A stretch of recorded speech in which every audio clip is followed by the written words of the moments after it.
masak apa? Ayam Minang, rendang Minang.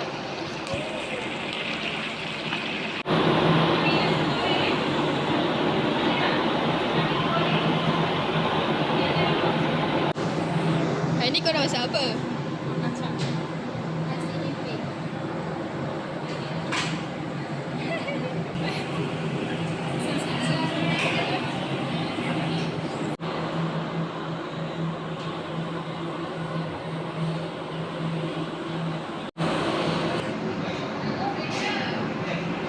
Masak apa?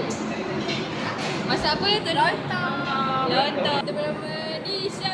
Nisha? Fina.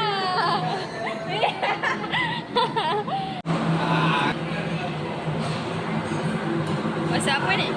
Ni lontong. Ni sambal ikan bilis. Ikan bilis. Goreng apa? Ikan bilis. Oh. Wow. Besarnya? Buat sendiri ke? Dia dalam paket. Oh.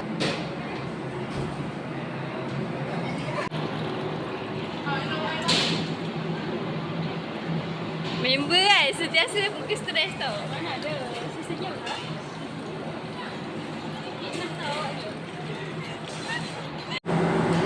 Hari ni kita nak buat air silat guys.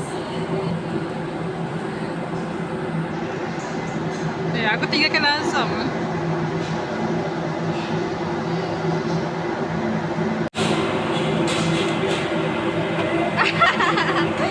Air sini air. Air apa ni? Air sirap.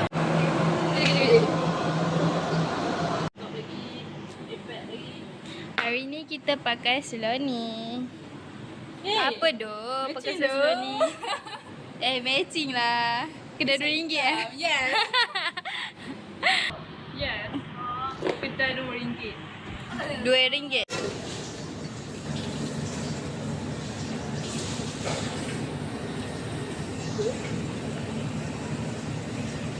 Ketupat.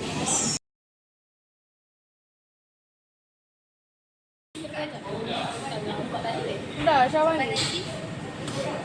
Laut ke berubah? Kata shop. Orang tak kat bawah sound sleeping ke kata shop. Sekarang buster.